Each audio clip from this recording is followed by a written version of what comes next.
11 वर्ष की उम्र में माताजी विवाह कर शाहजहांपुर आई थी। उस समय आप नितांत अशिक्षित एक ग्रामीण कन्या के सदृश थी। शाहजहांपुर आने के थोड़े दिनों बाद ही दादी जी ने अपनी छोटी बहन को बुला लिया। उन्होंने ही गृह कार्य में माताजी को शिक्षा दी। थोड़े ही दिनों में माताजी ने सभी गृह कार्य समझ लिए और भोजनादि का उचित प्रबंध करने लगी। मेरे जन्म के 5 या 7 वर्ष बाद उन्होंने हिंदी पढ़ना आरंभ किया। पढ़ने का चाव उन्हें स्वयं ही पैदा हुआ था। मोहल्ले की संग सहेलियां जो घर पर आती जाती थीं, उन्हीं में जो शिक्षित थी, माताजी उनसे अक्षर बोध करती। इस प्रकार घर का सब काम पूरा करने के बाद जो कुछ समय मिल जाता, उसमें पढ़ना लिखना करती। परिश्रम के फल से थोड़े ही दिनों में वे हिंदी की पुस्तकों का अवलोकन करने लगी। मेरी बहनों को छोटी आयु में माताजी ही शिक्षा दिया करती थी। जब मैंने आर्य समाज में प्रवेश किया, तब से माताजी से खूब बातचीत होती थी।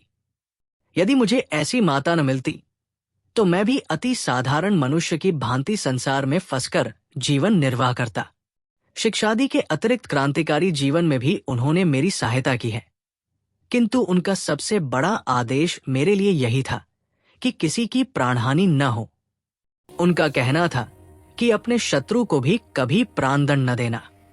जन्मदात्री जनी, इस जीवन में तो मुझे आपका ऋण चुकाने के प्रयत्न करने का अवसर भी न मिला।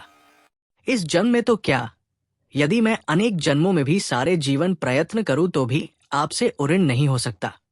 जिस प्रेम तथा दृढ़ता के साथ आपने इस तुच्छ जीवन में सुधार किया है, वो अवर्णनीय है। आपकी प्रेरणा से ही मैं देश सेवा में संलग्न हो सका।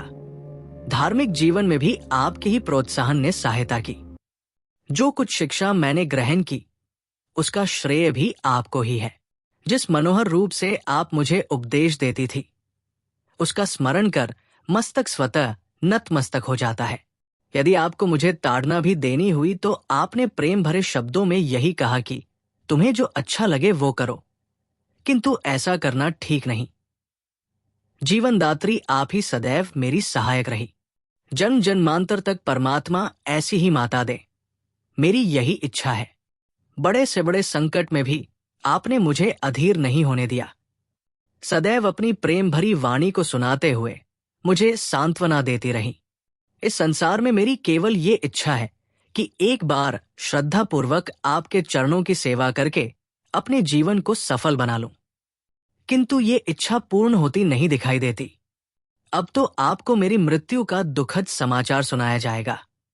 मां, मुझे विश्वास है आप ये समझकर धैर्य धारण करेंगी कि आपका पुत्र माताओं की माता भारत माता की सेवा में अपने जीवन को भेंट कर गया और उसने अपने कुल को कलंकित न किया, अपनी प्रतिज्ञा में दृढ़ रहा। जब स्वाधीन भारत का इतिहास लिखा जाएगा, तो उसके किसी पृष्ठ पर उज्जवल अक्षरों में आपका भी नाम लिखा होगा। जन्मदात्री वरदे कि अंतिम समय में भी मेरा हृदय किसी प्रकार विचलित न हो और आपके चरण कमलों को प्रणाम कर मैं परमात्मा का स्मरण करता हुआ शरीर का त्याग कर सकूं।